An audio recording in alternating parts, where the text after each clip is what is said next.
연풍 장시를 마치고 산길을 오르던 보부상 강태성의 발걸음이 멈추었습니다. 세상에 사람이 아닌가? 눈 속에 사람이 파묻혀 있었습니다. 이보시오. 내 말 들려요. 이 여인은 누구이며? 누가 왜 이 산길에 버린 것일까요? 그리고 장돌배기 보부상의 등 위에서 시작된 이 인연은 어디로 흘러가게 될까요? 이야기 시작 전 구독과 좋아요 부탁드립니다. 그럼 오늘의 이야기 시작합니다. 옛날 옛적 충청도 연풍 땅에는 닷새마다 한 번씩 작은 장이 열렸습니다. 그러나 작다하여 허술하지는 않았지요. 창골 마을 안악들에 들게 한 줌, 노인의 집신 한 켤레까지 모두의 장마당을 거쳐야 겨우내 끼니를 이울 수 있었으니까요. 그리고 그 장마당 한복판에는 언제나 강태성이 있었습니다. 삽살의 태성은 크고 두터운 손은 지혜 끈이 파고든 굳은 살로 덮여 있었으나 물건을 짚고 값을 세는 솜씨만큼은 어느 상단 접장 못지않게 능숙했지요. 그러나 무엇보다 눈빛이 달랐습니다. 오전 나절 태성은 장시 한켠에서 걸음을 멈췄습니다. 한 노파가 삼배 보자기 위에 들게 자르를 내놓고 앉아 있었습니다. 발치에 집신이 달아 뒤꿈치가 희드러나 있었고 어깨는 처음부터 내려앉아 있었습니다. 이것밖에 못 걷었네. 상인 둘이 자를 들여다보더니 고개를 저었습니다. 죽정이가 만소 절반값이요. 노파의 어깨가 더 깊이 꺼졌습니다. 그때 태성이 다가와 자를 열었습니다. 큰 손으로 한 줌을 집어 손바닥 위에서 비벼 보았습니다. 코를 가까이 대어 냄새를 맡고 나서 조용히 고개를 끄덕였습니다. 축정이 아니요. 오래비를 덜 맞아 그렇지. 기름을 짜면 한 넉넉히 나올 것이요. 그리고 상인들이 부른 값보다 엽전 한 잎을 더 얹어 노파의 손에 올려 놓았습니다. 노파가 눈을 크게 떴습니다. 이리 많이 주면 손해 아니요? 이리 많이 주면 손해 아니요? 태성은 어깨를 한번 으쓱했습니다. 가을에 또 보지 않겠소. 멀어지는 노파의 등을 보며 옆에 있던 장돌배기들이 수군댔습니다. 저 총각 장사 참 못해 태성은 웃지 않았습니다. 그저 다음 짐을 묶을 뿐이었습니다. 낮이 기울자 장만수 접장이 태성을 불렀습니다. 연풍연 일대 상단을 이끄는 신두레, 장만수는 태성이 보부상 길에 들어섰을 때부터 인연이 닿은 사람이었습니다. 태성아, 청주 쪽에서 무명이 들어온다는 소리 들었소? 이번 겨울엔 값이 오를 것 같은데 이미 알고 있습니다. 청주 직물 상단이 지난달에 길목 창고를 두 곳 더 빌렸습니다. 묻지 않아도 알 수 있는 일이지요. 장만수가 허웃으며 태성의 넓은 어깨를 두드렸습니다. 두 사람은 값을 맞추고 흥정을 마무리했습니다. 태성의 눈은 이미 다음 장을 보고 있었습니다. 해가 기울기 시작할 무렵 장씨가 파장을 준비하고 있었습니다. 안악들이 남은 물건을 보자기에 싸고 상인들이 좌판을 거두는 그때 갑자기 고함이 터졌습니다. 도둑놈, 10살 남짓한 산내 아이가 울며 달아나고 있었습니다. 손에는 떡 조각 하나가 쥐어져 있었지요. 규범주인 눈이었습니다. 태성이 아이 앞으로 걸어가 길을 막았습니다. 아이를 잡지는 않았습니다. 다만 조용히 아이 손을 펼쳐 보았습니다. 배가 고파구나. 태성은 말없이 자기 몫으로 사둔 떡, 꾸러미를 아이 손에 쥐어주었습니다. 뒤쫓아온 떡 장수가 태성 앞에 서서 눈을 지켜 떴습니다. 왜 남의 장사를 망치시오? 태성은 품에서 은전 하나를 꺼내 장수 앞에 내려놓았습니다. 그 떡값이요. 아이값은 아니고. 그리고 아이 쪽으로 고개를 돌렸습니다. 다음엔 훔치지 말고 달라 하거라. 아이는 꾸러미를 꼭 쥐고 달아났습니다. 태성은 자기 몫을 남기지 않았습니다. 그저 다시 짐을 꾸릴 뿐이었습니다. 날이 저물자 눈발이 거세졌습니다. 조금 전까지 흩날리던 것이 어느새 굴어져 소나무 가지마다 하얗게 쌓이기 시작했지요. 태성은 남아은 등짐을 지고 산길로 접어들었습니다. 그 큰 체구에도 짐이 무거워 보이지 않았고 발걸음 또한 흔들리지 않았습니다. 바람이 계곡 쪽에서 불어왔고 그때마다 마른 나뭇가지들이 서로 부딪히며 날카로운 소리를 냈습니다. 그런데 길 소나무 아래에서 무언가 이상한 것이 태성의 눈에 들어왔습니다. 처음에는 나무 아래 쌓인 눈덩이려니 했습니다. 그러나 자세히 보니 사람이었습니다. 눈이 그 위를 덮어가고 있었습니다. 태성은 짐을 내려놓고 그 곁에 무릎을 꿇었습니다. 여인이었습니다. 순물 안팎으로 보이는 젊은 여인이 눈 속에 쓰러져 있었지요. 가까이 귀를 대니 가느다란 숨소리가 겨우겨우 올라왔습니다. 이보시오. 내 말 들려요? 태성은 여인의 손목을 살폈습니다. 가는 손목에 무언가 묶였다가 풀린 자국이 선명했습니다. 부릅게 파인 줄이 두 겹으로 나 있었습니다. 그리고 눈가에는 검은 천조각이 걸려 있었습니다. 누군가 눈을 가렸다가 풀어버린 것이었지요. 태성은 한동안 그 자리에서 꼼짝도 하지 않았습니다. 마침내 그는 조용히 여인을 등에 올렸습니다. 크고 단단한 두 손이 여인의 등을 받쳐 올릴 때 마흔에 등짐보다 가볍고 그보다 훨씬 조심스러운 무게가 그의 어깨 위에 얹혔습니다. 태성의 초가는 산자락 끝에 홀로 붙어있는 작은 집이었습니다. 방 한 칸에 부엌이 딸린 것이 전부였으나 군데군데 지붕을 손본 흔적이 있었고 문지방도 반듯하게 고여 있었습니다. 오래 비워두지 않은 사람의 손길이 곳곳에 남아 있었지요. 태성은 여인을 등에서 내려 아랫목에 눕혔습니다. 손불을 꺼내 덮어주고 나서 부엌으로 나가 불을 지폈습니다. 젖은 장작이 한동안 연기만 피우다가 겨우 불길을 잡았습니다. 방바닥이 천천히 따뜻해지기 시작했습니다. 여인은 눈을 감은 채였습니다. 태성은 묻지 않았습니다. 어디서 왔는지, 왜 그 산길에 쓰러져 있었는지, 손목의 자국은 무엇인지 아무것도 묻지 않고 장작을 하나 더 넣었습니다. 방 안이 조금 더 따뜻해졌습니다. 얼마 후 여인이 스스로 몸을 일으켰습니다. 태성은 그 손을 보고도 아무 말을 하지 않았습니다. 다만 미음한 사발을 여인 곁에 내려놓고 물러섰을 뿐이었지요. 이튿날 장시에 나간 태성은 장사, 물건을 정리하다가 고운 무명한 필 앞에서 걸음을 멈췄습니다. 상인이 천을 펼쳐 보이며 말했습니다. 총각 이건 여자 속꼬리감이요. 비단은 아니어도 꽤 곱소. 태성은 큰 손으로 천을 한번 쓸었습니다. 촘촘하고 질겼습니다. 그는 흥정하지 않고 엽전 두 잎을 내놓았습니다. 그리고 옆에 놓인 작은 바늘쌈지 하나를 더 집었습니다. 삼색실 몇 차례가 고르게 감긴 깔끔한 것이었지요. 상인이 피식 웃었습니다. 총각도 이제 집 꾸밀 생각이요. 태성은 짐을 묶으며 짧게 답했습니다. 집엔 헝겊이 필요하오. 저녁 무렵 여인은 마루를 쓸고 있었습니다. 태성은 아무 말 없이 무명천을 마루 위에 내려놓았습니다. 여인의 손이 멈췄습니다. 천을 내려다보더니 조용히 입을 열었습니다. 이건 장사 물건이 아니네요. 태성은 마당 쪽을 본 채 대답했습니다. 겨울은 길고 헝거운 얄 속 잠시 정적이 흘렀습니다. 여인은 천을 펼쳐 손끝으로 결을 만졌습니다. 그리고 그 아래 놓인 바늘쌈지를 발견하고는 낮게 말했습니다. 저를 믿으시는 겁니까? 장돌배기는 물건을 보면 압니다. 여인은 그 말을 잠시 곱씹었습니다. 그리고 천천히 고개를 들었습니다. 저는 물건이 아닙니다. 태성이 여인을 바라보았습니다. 짧고 고요한 눈맞춤이었습니다. 그래서 산 거요. 여인의 손끝이 미세하게 떨렸습니다. 더 이상 말이 이어지지 않았습니다. 그러나 그 짧은 말 한마디가 빈 방 안에서 한동안 따뜻하게 머물렀지요.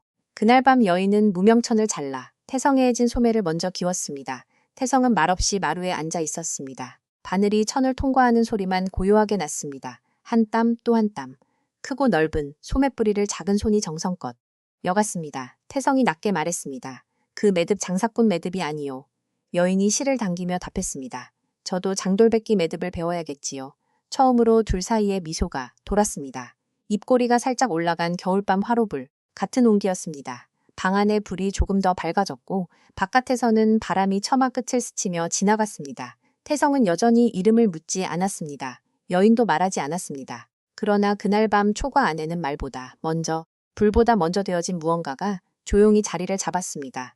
눈이 사월을 내렸습니다. 산길이 막히는 날이면 태성은 장시에 나가지 않았습니다. 그 대신 초가 안팎을 손보거나 장부를 정리하며 하루를 보냈지요. 보부상의 살림이란 언제나 단출했습니다. 걸어서 옮길 수 없는 것은 가지지 않는다는 것이 태성이 십수년 장길에서 몸으로 익힌 원칙이었습니다. 그러나 올겨울은 달랐습니다. 부엌에서 밥 짓는 냄새가 났습니다. 마루에는 놓은 이불이 있었습니다. 바늘쌈지가 방 한켠 반지꼬리 위에 가지런히 놓여 있었습니다. 태성은 그것들을 보면서도 아무 말을 하지 않았습니다. 다만 아침마다 장작을 한 단씩 더 패어 부엌 앞에 쌓아두었습니다. 여인은 태성이 장시에 나가는 날이면 초가 안을 말없이 정리했습니다. 손이 닿는 곳마다 질서가 생겼습니다. 흐트러진 보다리가 나란히 놓이고 먼지 쌓인 선반이 닦습니다. 말 한마디 없이 움직이는 손길이었으나 그 안에는 오랫동안 반듯한 살림, 속에서 자한 사람의 몸의 벤석관이 고스란히 담겨 있었습니다. 눈이 먼 날 태성은 연풍 장시로 돌아갔습니다. 당신은 며칠 만에 다시 열린 탓에 사람들로 북적였습니다. 태성은 짐을 풀고 자리를 잡으면서 장 안 분위기를 천천히 읽었습니다. 물건값의 흐름, 상인들의 표정, 누가 무엇을 팔고 누가 무엇을 찾는지, 장돌배기의 눈은 언제나 이 모든 것을 동시에 보았습니다. 그때 장만수 접장이 다가왔습니다. 태성아, 요새 연풍연 큰 집안 아이 어수선하다더라. 태성은 짐을 묶으면서 무심히 들었습니다. 어떻게 어수선하답딜까? 글쎄 딸이 하나 있었는데 집 나갔다나? 아니 나갔다기보다는 없어졌다는 게 맞겠지. 사흘째 소식이 없다고 하더군. 마을에 소문이 파다하오. 장만수는 그것이 그저 이웃 동네 이야기거리인 듯 훌훌도 별 반응 없이 고개를 한번 끄덕이고 말았습니다. 그러나 그 눈은 가만히 있지 않았습니다. 양반과 딸, 사제 소식 없음, 연풍현, 태성의 머릿속에서 그 말들이 조용히 자리를 잡았습니다. 오후 들어 장씨가 분주할 무렵 태성의 눈에 낯선 산내 하나가 들어왔습니다. 50줄의 사내였는데 상인도 아니고 장보러 나온 것도 아닌 듯 장안을 천천히 둘러보고 있었습니다. 눈매가 날카롭고 입이 굳게 다물어져 있었지요. 허리춤에 페랭이를 들고 있었으나 그것은 꾸임이었습니다. 양반과 하인의 걸음걸이였습니다. 산내는 태성의 옆을 스치듯 지나쳤습니다. 눈길 한 번 주지 않았습니다. 그러나 태성은 그 사내가 자신의 짐꾸러미를 잠깐 내려다 보았다는 것을 놓치지 않았습니다. 길수라는 이름이 머릿속에 저절로 떠올랐습니다. 연풍연 큰집 하인이라면 얼굴쯤은 장씨 사람들 사이에 알려져 있기 마련이었지요. 태성은 장만수에게 슬쩍 눈짓을 보냈습니다. 저 사람 연풍연 쪽 사람이요? 장만수가 눈을 가늘게 뜨더니 낮게 답했습니다. 이진백대감 하인이요. 길수라고 무슨 심부름인지요. 며칠 장 쪽을 기웃거린다더군. 태성은 더 묻지 않았습니다. 다만 장이 파할 때까지 길수의 동선을 조용히 눈으로 쫓았습니다. 길수는 특정 물건을 사지 않았습니다. 사람을 찾고 있었습니다. 초과로 돌아온 태성은 마당에 들어서며 발밑을 살폈습니다. 눈이 녹으며 굳은 땅 위에 낯선 발자국이 두 줄나 있었습니다. 마당 가장자리를 따라 돌다가 창문 가까이 다가갔다가 다시 나간 흔적이었습니다. 크기로 보아 남자 어른의 발이었습니다. 태성은 발자국을 집신 코끝으로 천천히 밟아 지웠습니다. 한 줄 또 한 줄 흔적이 사라졌습니다. 방 안에서 여인이 창 너머를 내다보고 있었습니다. 눈빛이 흔들렸습니다. 태성이 들어오자 여인은 아무것도 묻지 않았습니다.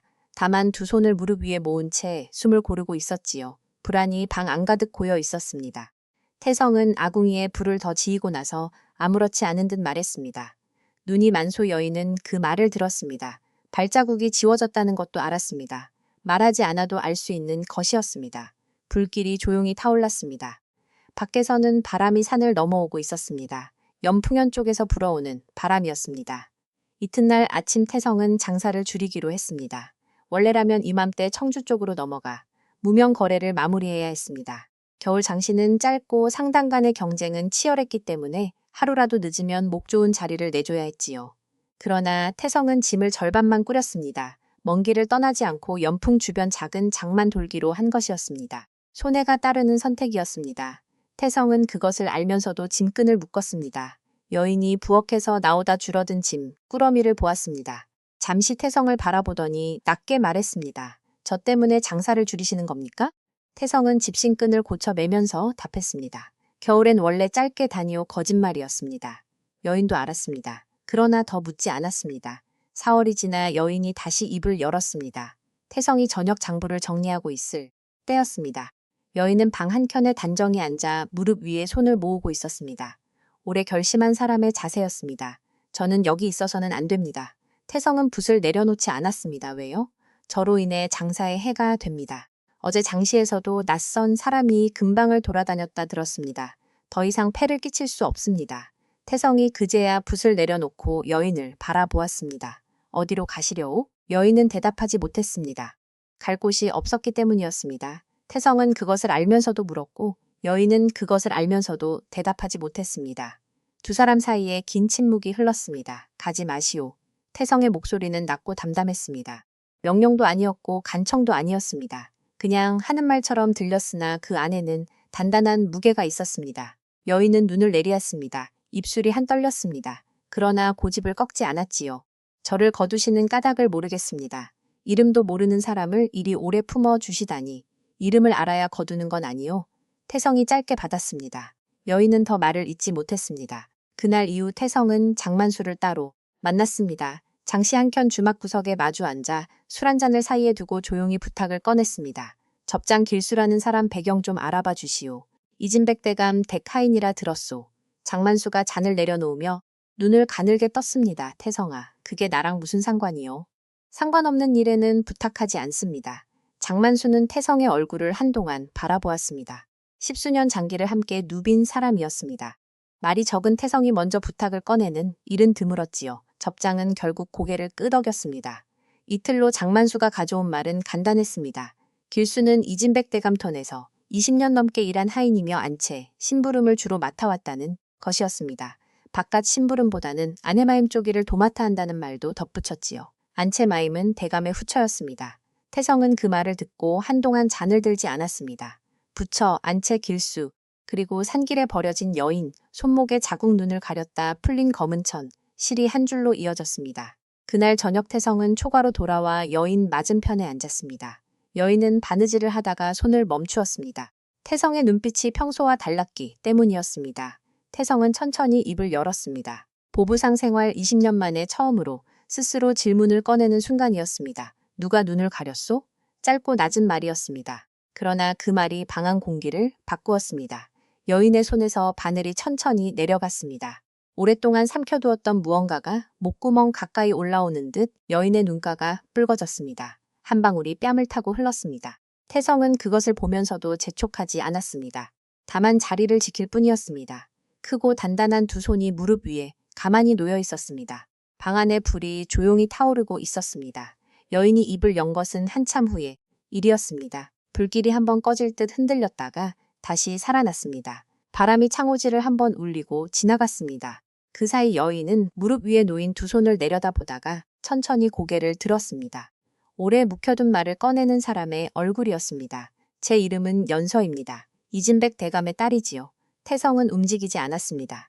다만 눈빛이 조용히 여인에게 머물렀습니다. 연서가 말을 이었습니다. 목소리가 처음에는 가늘게 떨렸으나 말이 이어질수록 조금씩 단단해졌습니다.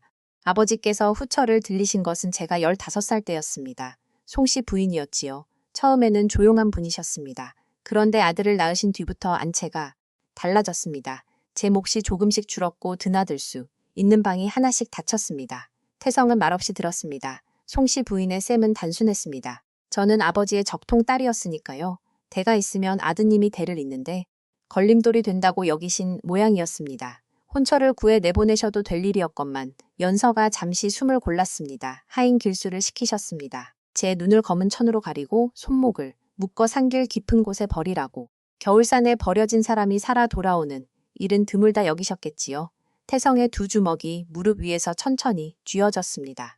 길수는 시킨 대로 했습니다. 그런데 떠나기 전에 묶었던 끈만큼은 풀어주었습니다. 그것이 인정이었는지 훗날 발을 위한 계산이었는지는 모르겠습니다. 연서는 말을 마치고 나서 품 안에서 무언가를 꺼냈습니다. 길수가 미처 챙기지 못하고 남겨둔 것이었습니다. 작은 놀이개였습니다. 은으로 만든 것인데 가운데에 반달 안에 학가 새겨져 있었습니다. 날개를 펼친 학이 반달품에 안긴 형상이었지요. 연서는 놀이개를 태성 앞에 내밀었습니다. 이 문양은 저희 가문에서만 쓰는 것입니다. 그리고 여기 뒷면을 보십시오. 태성이 놀이를 받아 뒤집었습니다. 음각으로 새긴 점 3개가 나란히 놓여 있었습니다. 깊고 중간이고 얕습니다. 아버지께서 적통 자녀에게만 새겨 주시는 표식이지요. 저 외에는 아무도 이것을 갖지 않습니다. 태성은 큰 손바닥 위에 놀이를 올려놓고 등불에 비추었습니다. 반달 속 학에 문양이 조용히 빛났습니다. 한동안 침묵이 흘렀습니다. 돌아가고 싶소. 태성이 낮게 물었습니다. 다그치는 말이 아니었습니다. 여인이 스스로 선택할 수 있도록 문을 열어주는 말이었지요. 연서는 잠시 놀이를 내려다 보았습니다. 반달 속 학이 등불에 흔들렸습니다. 돌아가고 싶습니다. 그러나 혼자서는 돌아갈 수 없습니다. 태성은 놀이를 연서에게 돌려주었습니다. 보부상의 눈으로 그것을 보았습니다. 진짜와 가짜를 가려내는 눈, 물건의 가치를 꿰뚫어보는 눈으로. 그리고 이것이 헐값에 넘겨서는 안 될 것이라는 것을 알았습니다. 제 아버지는 이진백입니다. 연서가 다시 한번 또렷하게 말했습니다. 자신이 누구인지를 세상에 다시 선언하는 목소리였습니다. 태성은 천천히 고개를 들어 연서를 바라보았습니다. 알겠소. 그 두 마디가 전부였습니다. 그러나 연서는 그 말 안에 담긴 무게를 느꼈습니다. 장돌배기가 거래를 결심할 때 내뱉는 말과 같은 무게였습니다. 방 안에 불이 고요하게 타오르고 있었습니다. 반달 속학이 태성의 큰 손 위에서 잠시 머물다가 연서의 품으로 돌아갔습니다. 태성은 그 이름을 한번 입안에서 굴려 보았습니다. 연서 그것뿐이었습니다. 설명도 없었고 덧붙이는 말도 없었습니다. 그러나 그 짧은 한 번의 부름이 둘 사이에 있던 보이지 않는 거리를 조용히 바꾸었습니다. 그날 밤 태성은 괜히 마당에 나갔습니다. 쌓인 눈을 한번 치웠습니다. 그리고 돌아서다가 다시 나가 또 한 번 치웠습니다. 이미 깨끗한 마당이었습니다. 바깥에서는 여전히 눈이 내리고 있었습니다. 결심이 서면 태성은 오래 머뭇거리지 않았습니다. 이튿날 아침 태성은 장만수를 찾아갔습니다. 주막 구석자리에 마주 앉아 술도 청하지 않았습니다. 대신 품에서 놀이를 꺼내 탁자 위에 올려놓았습니다. 등불 아래 반달속하기 조용히 빛났습니다. 장만수가 놀이를 들어 뒤집었습니다. 점 3개를 손끝으로 짚어보더니 천천히 내려놓았습니다. 이진백대감 댁통 표식이요? 이걸 어디서 났소? 제가 산에서 업어온 여인이 갖고 있었습니다. 장만수의 얼굴이 굳었습니다. 한동안 말이 없었습니다. 태성아, 이건 장씨 싸움이 아니요. 양반 가문 안살림에 장돌배기가 끼어드는 일이요. 압니다. 다칠 수 있어? 그것도 압니다. 태성의 눈빛이 흔들리지 않았습니다. 장만수는 그 눈을 오래 바라보다가 결국 낮게 한숨을 내쉬었습니다. 10수년을 같이 장기를 다닌 사람이었습니다. 이 사람이 한번 묶은 짐은 중간에 풀지 않는다는 것을 누구보다 잘 알았지요. 증언자가 필요하오. 태성이 말했습니다. 길수가 산에 버리러 갈 때 누군가 보았을 것입니다. 산길 어기 주막이나 나무꾼 중에 그날 그 길을 지난 사람이 있을 거요. 접장인맥으로 찾아봐 주시오. 장만수가 팔짱을 끼며 생각에 잠겼습니다. 하루 이틀은 걸리겠소. 기다리겠습니다. 태성은 놀이를 다시 품에 넣고 자리에서 일어났습니다. 그날부터 장시안이 조용히 움직였습니다. 장만수의 인맥은 넓었습니다. 연풍현 주변 5고을 장시를 오가는 상인들, 주막주인들, 산길을 제집 드나들듯 하는 나무꾼들까지 그의 눈과 귀가 닿지 않는 곳이 없었지요. 말 한마디가 조용히 퍼져나갔습니다. 사흘 후 장만수가 사람 하나를 데려왔습니다. 연풍현 어기 주막을 운영하는 50대 사내였습니다. 그는 지난 눈 오던 날 저녁 페이를 눌러쓴 사내가 등에 사람을 업은 채 산길로 들어가는 것을 보았다고 했습니다. 돌아올 때는 혼자였다고 했지요. 그 사내의 얼굴을 보았느냐고 묻자 주막 주인은 고개를 끄덕였습니다. 길수라는 하인이요. 이진백대감 댁사람이라 얼굴을 알고 있었지요. 태성은 조용히 두 손을 무릎에 모았습니다. 첫 번째 실이 이어졌습니다. 한편 연풍현 이진백대감 때 안채에서는 며칠째 긴장이 흐르고 있었습니다. 길수가 장시에서 돌아올 때마다 송씨 부인은 방문을 닫아고 낮은 목소리로 물었습니다. 아무것도 찾지 못했다는 대답이 이어졌지만 송씨의 불안은 가라앉지 않았습니다. 겨울산에 버려진 사람이 살아있다면 그것은 처음부터 다시 셈을 해야 하는 일이었으니까요. 길수는 안채를 드나들면서 점점 말이 줄었습니다. 눈을 가린 끈을 풀어준 것이 마음에 걸렸습니다. 그것이 인정이었든 계산이었든 살아 있는 사람이 어딘가에 있다면 그 끈은 언젠가 자신에게 되돌아올 것이었습니다. 그리고 그 무렵 장만수가 태성에게 뜻밖의 말을 전했습니다. 이진백 대감이 딸을 찾고 있다더군. 태성이 고개를 들었습니다. 직접이어 사람을 풀었다. 조용히 관아에는 알리지 않고 장씨 쪽으로 먼저 물어보러 다닌다고 하더군. 딸이 집을 나간 게 아니라 사라진 것을 아는 눈치라 하오. 태성은 잠시 생각에 잠겼습니다. 이진백 대감이 딸을 찾고 있다는 것은 모든 것을 바꾸는 말이었습니다.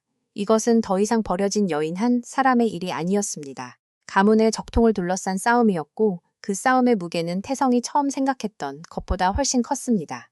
그날 저녁 태성은 초과로 돌아와 연서 앞에 앉았습니다. 이진백 대감이 낭자를 찾고 있어 연서에 눈이 흔들렸습니다.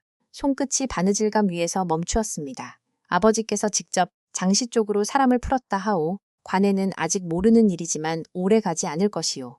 이제 움직여야 하오. 연서은 한동안 말이 없었습니다. 아버지가 자신을 찾고 있다는 말이 기쁨인지 두려움인지 스스로도 알 수 없는 듯 보였습니다. 그러나 이윽고 두 손을 무릎 위에 모으고 고개를 들었습니다. 무섭습니다. 태성이 담담하게 받았습니다. 압니다. 그래도 가야 합니까? 가야 하오. 숨어 있으면 송씨 부인이 이깁니다. 연서의 눈이 가늘어졌습니다. 두려움 안에서 무언가 단단한 것이 자리를 잡는 눈빛이었습니다. 태성은 그 눈을 보았습니다. 장돌배기의 눈으로 이 사람이 무엇으로 만들어진 사람인지 조용히 읽었습니다. 놀이개를 잘 간직하시오. 태성이 자리에서 일어서며 말했습니다. 내일 우리는 연풍현으로 내려갑니다. 밖에서 바람이 불었습니다. 연풍현 쪽에서 불어오는 바람이었습니다. 판이 커지고 있었습니다. 연풍현으로 향하는 길은 태성이 수십 번 걸었던 길이었습니다. 그러나 이번에는 달랐습니다. 짐 대신 연서가 옆에 있었고 등짐 대신 놀이개 하나가 품 안에 있었습니다. 평소보다 천천히 걸었습니다. 연서가 뒤처지지 않도록 그러나 서두르는 내색 없이 걸음을 맞추었습니다. 연풍현 어기에 들어서자 태성은 먼저 장만수를 찾았습니다. 장만수는 이미 준비가 되어 있었습니다. 증언자로 나서기로 한 주막 주인 외에 그날 산길 근방에서 나무를 하다 길수를 보았다는 나무꾼도 한 명 더 확보해 두었지요. 두 사람의 말이 맞아떨어지면 길수의 발은 어려워질 터였습니다. 고맙소. 접장 태성이 낮게 말했습니다. 장만수가 태성의 어깨를 두드리며 답했습니다. 고맙다는 말은 나중에 받겠소. 아직 시작도 안 했으니. 그러나 그 무력 이진백대감 안채에서는 이미 다른 움직임이 시작되고 있었습니다. 송씨 부인은 장씨 쪽에서 이상한 냄새를 맡았습니다. 길수가 장씨를 기웃거린다는 것을 이미 알고 있는 사람이 있다는 것. 그리고 연풍년 어기 주막 주인이 며칠째 말을 아낀다는 것이 그 첫 번째 신호였습니다. 송씨는 침착한 사람이었습니다. 불안할수록 더 차갑게 움직이는 사람이었지요. 송씨는 길수를 불렀습니다. 방문을 닫고 낮은 목소리로 말했습니다. 주막 주인 입을 막아라. 길수가 눈을 내리었습니다. 어떻게 막으란 말씀이십니까? 내가 알아서 해라. 그게 못 되겠거드니 집에서 나가거라. 길수는 대답하지 않았습니다. 그러나 그날 저녁 주막 주인을 찾아가 은전단을 내밀었습니다. 주막 주인은 은전을 보고 한동안 아무 말도 하지 않았습니다. 길수가 돌아서려는 순간 주막 주인이 조용히 말했습니다. 나는 이미 할 말을 했소. 길수의 발걸음이 멈추었습니다. 한편 송씨는 남편 이진백에게도 손을 썼습니다. 연서가 스스로 집을 나갔으며 평소에도 제멋대로인 성품이었다는 말을 조심스럽게 그러나 꾸준히 귀에 넣었습니다. 이진백은 흔들렸습니다. 딸을 찾고 싶은 마음과 후처의 말 사이에서 갈피를 잡지 못하는 사람이었지요. 그리고 사흘째 되던 날 사건이 터졌습니다.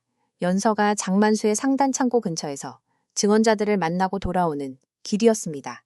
골목 어귀에서 낯선 산내 둘이 연서의 앞을 막아섰습니다. 길수가 보낸 자들이었습니다. 연서의 팔을 잡으려는 순간 뒤에서 구른 손이 그 사내의 손목을 거머쥐었습니다. 태성이었습니다. 태성은 사내의 손목을 한번 비틀었습니다. 우두둑 소리가 났습니다. 사내가 비명을 삼키며 물러섰고 나머지 하나도 태성의 눈빛을 보고 뒷걸음질 쳤습니다. 넓은 어깨와 크고 단단한 두 손, 그리고 조금도 흔들리지 않는 눈빛이 사내들을 압도했습니다. 연서가 태성의 소매를 잡았습니다. 손이 차갑게 떨리고 있었습니다. 태성이 돌아서며 말했습니다. 숨지 마시오. 무섭습니다. 연서가 낮게 답했습니다. 그래도 숨으면 지오. 얼굴을 들고 다녀야 하오. 연서는 태성의 얼굴을 바라보았습니다. 거칠고 단단한 얼굴이었으나 그 눈 안에는 연서가 지금껏 본 적 없는 종류의 믿음이 있었습니다. 연서는 천천히 손을 놓고 숨을 골랐습니다. 그날 저녁 송씨는 또 다른 수를 썼습니다. 이번에는 태성의 장사에 손을 댔습니다. 상당 거래처 중 이진백 대감과 친분이 있는 상인 2명에게 은밀히 말을 넣었습니다. 강태성이라는 보부상과 거래를 끊어달라는 부탁이었지요. 그중 한 명이 실제로 약속을 취소했습니다. 장만수가 그 소식을 태성에게 전했습니다. 어쩔까요? 태성은 잠시 생각하더니 말했습니다. 대신 거래할 곳을 찾으면 됩니다. 장씨의 상단이 하나 둘이 아니니까요. 그게 말처럼 쉬운 일이 아니요. 어려운 일이지요. 그러나 못할 일도 아닙니다. 태성은 그날 밤만수에 인맥을 통해 다른 상단 2곳에 연락을 넣었습니다. 오래 쌓아온 신의가 있었습니다. 장씨에서 태성의 이름은 값을 부풀리지 않고 약속을 어기지 않는 사람으로 통했지요. 그 이름이 이번에는 다른 방식으로 힘을 냈습니다. 그러나 태성은 알고 있었습니다. 송씨가의 정도에서 멈출 사람이 아니라는 것을 증언자가 있고 놀이가 있고 장만수의 인맥이 있어도 관하신문 앞에서 그 모든 것이 제 역할을 다하기 전까지는 아무것도 끝난 것이 아니었습니다. 밤이 깊어지자 태성은 마루에 앉아 놀이를 꺼냈습니다. 등불 아래 반달 속학이 조용히 삑났습니다. 크고 두꺼운 손가락으로 뒷면의 점새, 개를 천천히 짚었습니다. 깊고 중간이고 얕았습니다. 이것 하나가 모든 것을 바꿀 수 있었습니다. 그리고 이것 하나를 송씨가 빼앗으면 모든 것이 끝날 수도 있었습니다.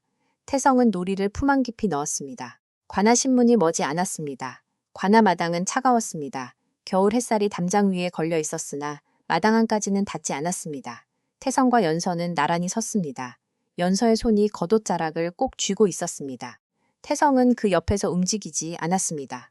크고 단단한 2발이 땅을 짚고 있었습니다. 이진백 대감이 먼저 들어왔습니다. 55 나이였으나 등이 굽어더 늙어 보였습니다. 연서를 보자 발걸음이 한번 멈추었습니다. 그러나 송씨가 바로 뒤를 따라 들어오자 대감의 눈빛이 흔들렸습니다.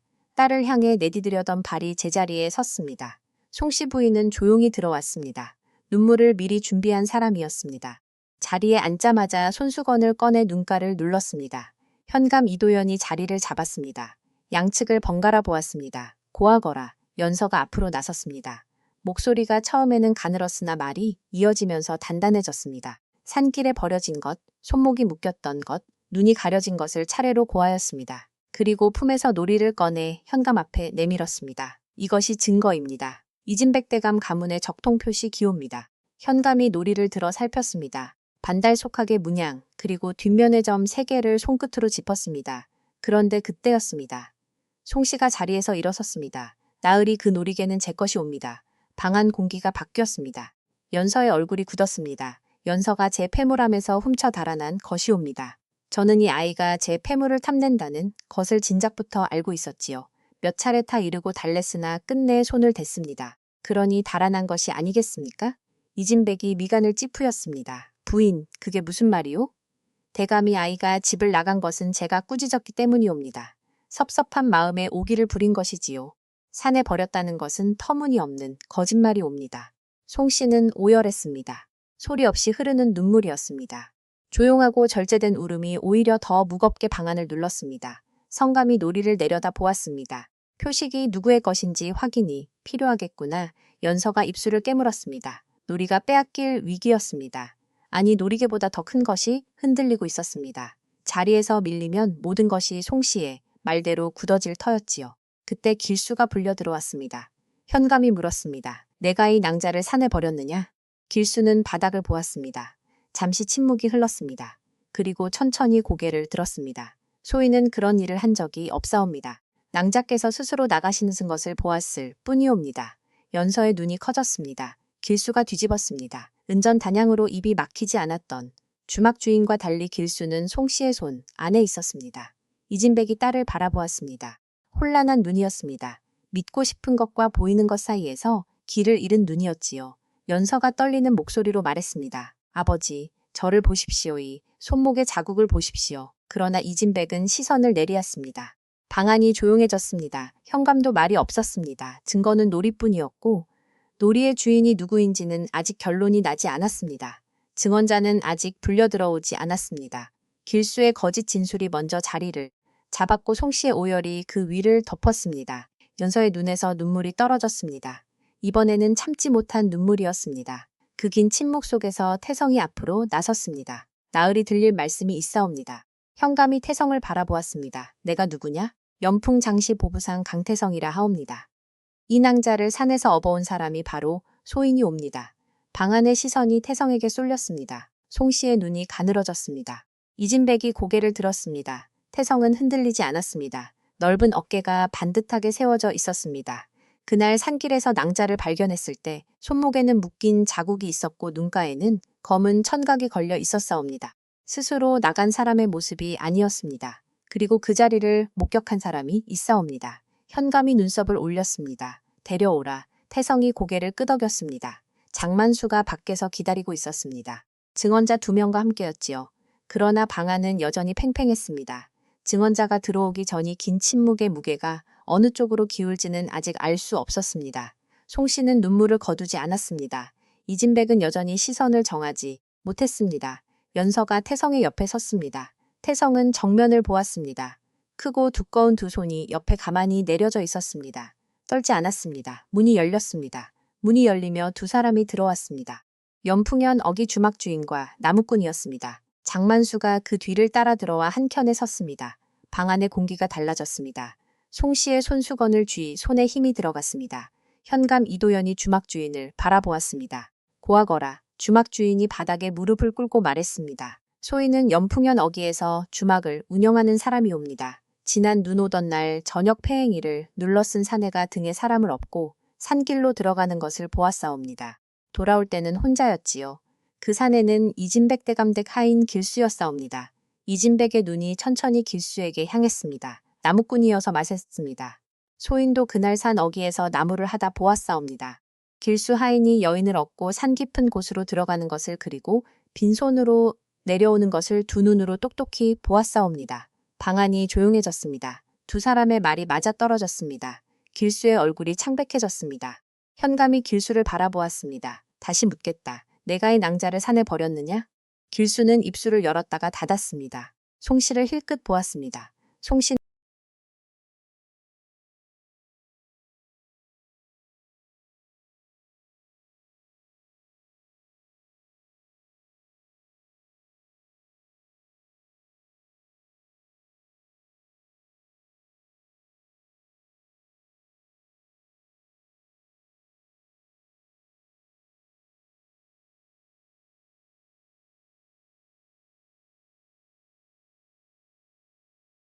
는 시선을 돌렸습니다. 길수 혼자 짊어지라는 눈빛이었습니다. 길수의 어깨가 내려앉았습니다. 20년이었습니다. 20년을이 집에서 살았습니다. 그러나 지금 이 방 안에서 송씨 부인은 그를 보지 않았습니다. 눈길 하나 주지 않았습니다. 길수 천천히 이마를 바닥에 댔습니다. 소인이 했사옵니다. 송씨 부인의 명을 받아 낭자를 산에 버렸사옵니다. 이진백이 자리에서 일어섰습니다. 그러나 다리에 힘이 풀린 듯 다시 앉았습니다. 늙은 손이 무릎 위에서 떨렸습니다. 송씨가 자리에서 일어났습니다. 나으리는 모함이 옵니다. 저 하인이 사사로운 원한으로 소인을 거짓으로 구하는 것이옵니다. 현감이 송씨를 바라보았습니다. 그렇다면 놀이의 주인을 밝히겠소. 현감이 놀이를 들었습니다. 등불 아래 반달 속학이 빛났습니다. 현감은 놀이개를 이진백 앞에 내밀었습니다. 대감께서 직접 확인하시오. 이진백이 놀이개를 받아들었습니다. 오래된 손이 천천히 뒷면을 뒤집었습니다. 점 3개가 나타났습니다. 이진백의 눈이 깊어졌습니다. 손끝이 전미를 하나씩 짚었습니다. 깊게 판 것, 중간으로 판 것, 얕게 판 것. 방안이 숨을 멈추었습니다. 이진백의 목소리가 낮게 떨렸습니다. 이것은 내가 손수색인 것이오? 현감이 물었습니다. 누구에게 주신 것이오? 맏딸 연서에게 주었소이. 아이가 5살 때였소. 이진백의 눈이 연서에게 향했습니다. 연서는 아버지를 바라보았습니다. 두 눈에서 눈물이 흘러내렸습니다. 아버지의 눈에도 같은 것이 맺혔습니다. 송씨의 얼굴이 굳었습니다. 현감이 송씨를 바라보았습니다. 송씨 부인 할 말이 있어. 송씨는 입술을 한번 깨물었습니다. 그리고 천천히 손수건을 내렸습니다. 눈물이 멎있었습니다. 더 이상 할 말이 없는 사람의 얼굴이었습니다. 현감이 포졸을 불렀습니다. 송씨를 데려가거라. 길수도 함께 포졸들이 들어왔습니다. 송씨는 끌려 나가면서도 고개를 꼬이 들었습니다. 이진백이 연서 앞으로 걸어왔습니다. 늙은 아버지가 딸 앞에 서서 말을 잇지 못했습니다. 굽은 등이 더 굽어졌습니다. 연서의 아버지 연서가 아버지의 손을 잡았습니다. 이진백의 손이 크게 떨렸습니다. 한동안 두 사람은 그렇게 서 있었습니다. 아무 말도 필요하지 않았습니다. 현감이 태성을 바라보았습니다. 내가 이 낭자를 구하고 여기까지 데려온 보부상이냐? 그러옵니다. 이름이 무엇이냐? 연풍장씨 강태성이라 하옵니다. 현감이 잠시 태성을 살펴보았습니다. 넓은 어깨, 단단한 눈빛, 흔들림 없이 서 있는 자세였습니다. 이 낭자에게 무엇을 바라고 한 일이냐? 태성이 잠시 생각하다가 답했습니다. 헐값에 넘기지 않았을 뿐이옵니다. 이진백이 태성을 바라보았습니다. 오래 그 얼굴을 들여다보더니 천천히 입을 열었습니다. 강보부상 내 딸을 살렸소. 그 은혜를 어찌 갚아야 할지 모르겠소. 태성은 대답하지 않았습니다. 다만 연서를 한번 바라보았습니다. 태성을 보았습니다. 눈물이 마른 뺨에 달빛 같은 흔적이 남아 있었습니다. 현감이 선언했습니다. 연서 낭자의 적통을이 관아가 공식으로 인정한다. 그 한마디가 방 안가득 울렸습니다. 밖에서는 바람이 잦아들고 있었습니다. 처마 끝에 매달린 고드름이 햇살에 조금씩 녹기 시작했습니다. 긴 겨울이 끝을 향해 가고 있었습니다.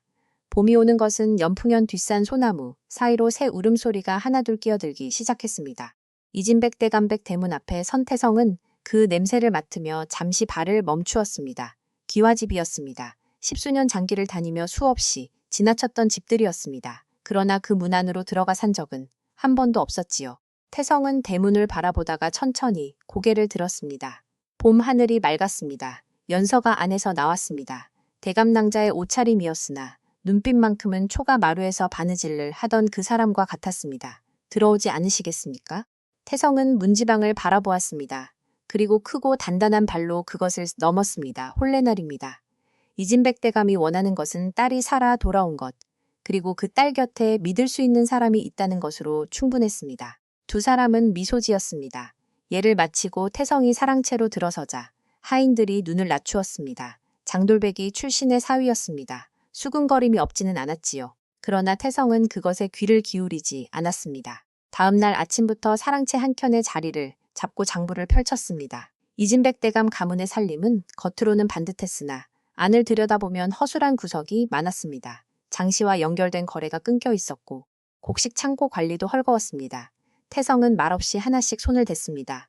장만수의 상단 인맥을 통해 끊어진 거래처를 다시 이었고 창고 물목을 새로 정리했습니다. 크고 두꺼운 손이 붓을 잡으니 장부의 글씨가 어색했으나 숫자만큼은 한 푼도 틀리지 않았습니다. 하인들이 하나 둘 태성 쪽으로 눈길을 바꾸는 데는 그리 오랜 시간이 걸리지 않았습니다.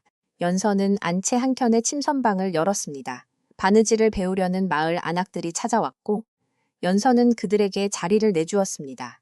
바늘 한 땀을 가르치는 것이 아니라 함께 앉아서 일하는 방식이었지요. 소문이 퍼지면서 찾아오는 사람이 늘었습니다. 어느 날 저녁 연서가 품에서 무언가를 꺼냈습니다. 반달속이 새겨진 놀이개였습니다. 이것을 우리 상단 표식으로 쓰면 어떻겠습니까? 태성이 놀이개를 받아들었습니다. 등불 아래 반달속하기 조용히 빛났습니다. 상단이라 하시오. 서방님이 장시를 잊고 소인이 침선을 잇는다면 상단이 아니고 무엇이겠습니까? 태성은 그 말을 오래 들여다 보았습니다. 그리고 천천히 고개를 끄덕였습니다. 이지백이 저녁 무렵 사랑채 앞을 지나다가 걸음을 멈추었습니다. 장부를 펼쳐놓고 연서와 나란히 앉아 무언가를 이야기하는 태성의 뒷모습을 바라보았습니다. 보부상의 어깨였습니다. 그러나 그 어깨 위의 집의 무게가 조금씩 올라가고 있었습니다. 이진백은 조용히 발길을 돌렸습니다. 눈가가 조금 붉었습니다. 봄이었습니다. 마당 한켠 매화나무에서 꽃 한 송이가 피어났습니다. 태성은 마루에 앉아 연서가 고쳐준 소매를 내려다 보았습니다. 겨울 초가에서 기워진 그 매듭이 아직 그 자리에 있었습니다. 처음으로 떠날 곳이 없어졌소. 태성이 낮게 말했습니다. 연서가 그 옆에 앉았습니다. 그럼 같이 갑시다. 어디로 말이요? 연서가 놀이를 들어 발빛에 비추었습니다. 반달속하게 그림자가 마당 위에 길게 드리워졌습니다. 아직 모릅니다. 그러나의 표식을 가지고 가는 곳이라면 어디든 우리 길이겠지요. 태성은 그 말을 듣고 오래 마당을 바라보았습니다. 강돌배기의 눈이 처음으로 먼 곳이 아니라 곁을 보았습니다.